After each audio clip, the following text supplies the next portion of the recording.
بسم اللہ الرحمن الرحیم۔ دنیا بھر سے دیکھنے والے تمام ناظرین کو آزاد کشمیر سے مسعود الرحمان عباسی کا سلام قبول ہو۔ ABN اسٹوڈیو میں ہم آپ کو خوش آمدید کہتے ہیں۔ کسے معلوم تھا 11 فروری 1938 کو مقبوضہ کشمیر کے ضلع ہندواڑہ گاؤں تریگام میں پیدا ہونے والا بچہ تحریک آزادی کشمیر میں ایک نئی روح پھونک کر اپنے آپ کو دنیا میں امر کر جائے گا؟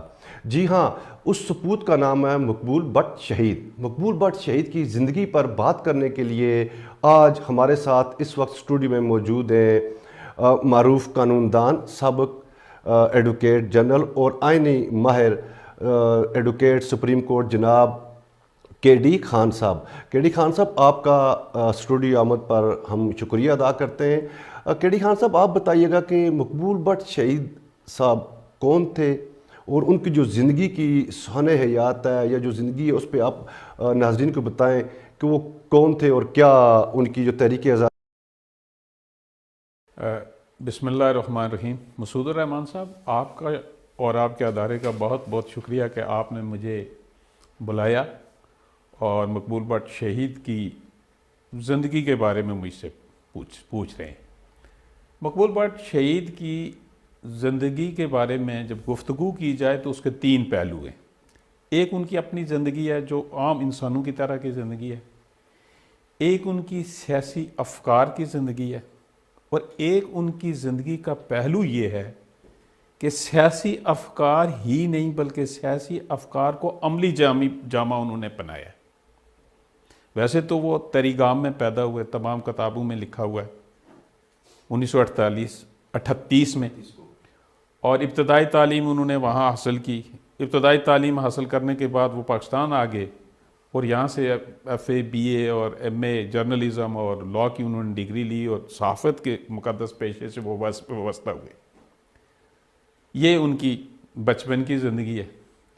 ان کی 2 زوجگان تھی، ان کی اولاد بھی ہے، جن میں سے اپنا شوکت مقبول بٹ ایک جماعت کے صدر بھی ہیں اس وقت تک۔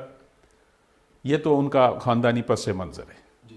جی، اب ان کی زندگی کے دوسرا جو پہلو ہے وہ ہے حریت، جذبہ حریت کی چنگاری ان کے بدن میں، ان کے جسم میں، ان کی روح میں،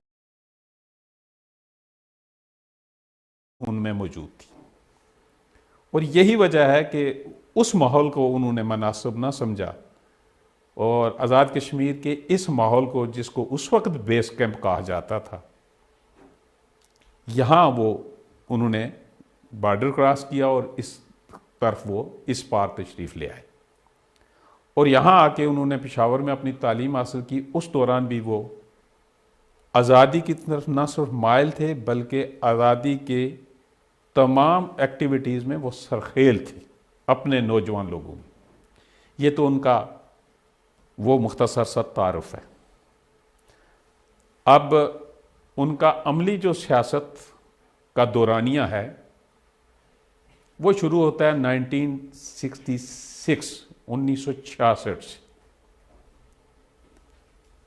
1966 میں آزاد کشمیر، جس کو آج کل ہم کہتے ہیں ریاست جموں کشمیر کا وہ خطہ جو پاکستان کے زیر انتظام ہے، اور 24 اکتوبر 1947 کو ایک انقلابی حکومت بنائی گئی تھی۔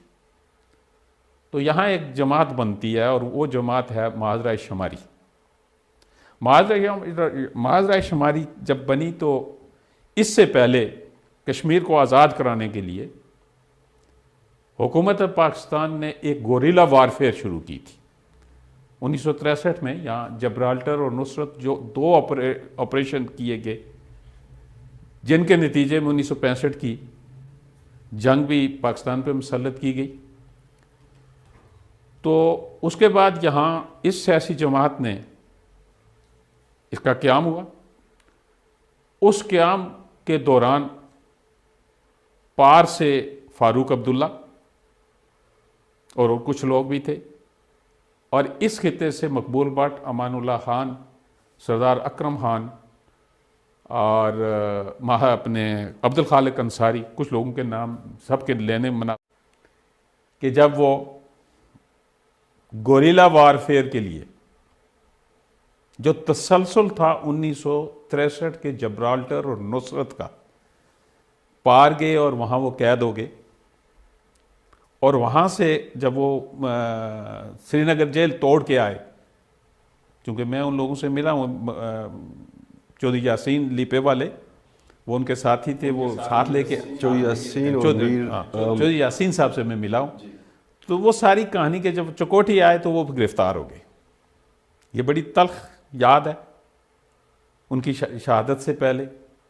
پھر دوبارہ وہ گئے، جب دوبارہ وہ گئے تو ایک آدمی وہاں قتل ہوا اور اس جرم میں وہ جیل میں تھے، وہ مقدمہ چل رہا تھا، اس میں ان کو پھانسی کی سزا ہوئی، اور یہ سارا تسلسل ہے ان کے گوریلا وارفیئر کا۔ اور ماہترے کو جب اس وقت امان اللہ خان لیوٹن میں تھے برطانیہ میں، تو ماہترے جب اغوا ہوا تو سارا جو میڈیا تھا، ہندوستانی جو ماہترے جو ڈپلومیٹ تھا، اس کو اغوا کیا گیا، تو پورے کا پورا جو میڈیا تھا اس وقت، میں اس وقت چونکہ ایم اے میں پڑھتا تھا اصغر مال کالج میں، تو وہ اس بات پہ تھا جناب کہ یہ ہو گیا وہ ہو گیا، ہمارا فارن آفس خاموش تھا، اور پاکستان کا پرچم سرنگوں تھا، چرن کوب سوویت یونین کا پریزیڈنٹ مرا ہوا تھا، سوگ میں تھے ہم، لیکن اس معاملے میں بڑی خاموشی تھی۔ بالآخر 11 فروری کو جب ان کو پھانسی دی گئی تو اس شام کو جاوید بٹ، ان کا بیٹا شوکت مقبول بٹ اور کچھ ساتھی ہمارے آپارا سے گرفتار ہو گئے۔ تو جو کشمیری تھے نوجوان، ہماری اس وقت کشمیر اسٹوڈنٹس کونسل ہوتی تھی، خالد بیگ قائد اعظم یونیورسٹی میں وہ اس کے مطلب ہماری سرپرستی بھی کرتے تھے، وہ اس وقت پریزیڈنٹ تھے کیو ایس ایف کے، تو ہم نے جلوس نکالا تو ہم لوگ بھی گرفتار ہو گئے۔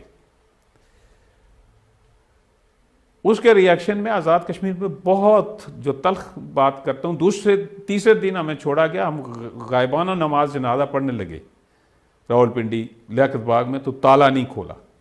تو یہ ہمارے ساتھی ہیں اسرار عباسی صاحب، ڈپٹی اسپیکر ہوا، تو علی افضل جدون صاحب ایک مسلم لیگی لیڈر تھے، تو انہوں نے بڑی عجیب تقریر کی جس پہ پھر لوگ بلش ہو گئے۔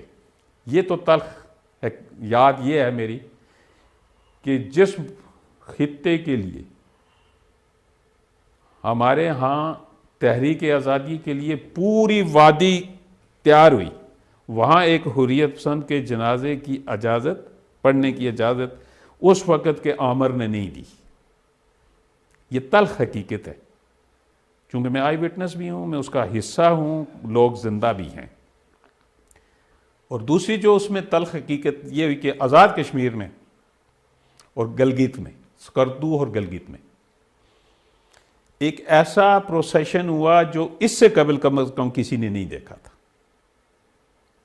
یہاں شاید تھے مطلب پاکستان سول سروسز کے ڈی سی، اس نے کمال ہنرمندی سے لوگوں کو ڈیل کیا، سرکاری املاک کو نقصان نہیں پہنچا مظفر آباد میں، لیکن کوٹلی میں بہت نقصان ہوا، بینک جلائے گئے، صرف اس وجہ سے کہ ایک آمر کا نے یا ہمارے وزارت خارجہ کا کوئی رول نہیں بنا تھا، ان کا رول نہیں تھا، میں یہ بات کہوں گا۔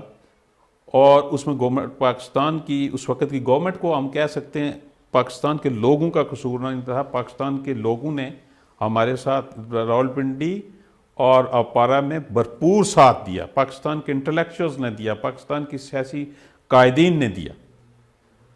تو یہ اس کی بہت تلخ حقیقت ہے۔ اور جب یہاں پہ ایک اور تلخ حقیقت ہے جو بڑی عجیب بات تھی کہ یہاں اس وقت مسلم کانفرنس کے صدر جناب سردار محمد عبد القیوم خان نے مقبول بٹ شہید کے بارے میں مناسب الفاظ نہیں کہ ان کو میں دہرانا بھی نہیں چاہتا۔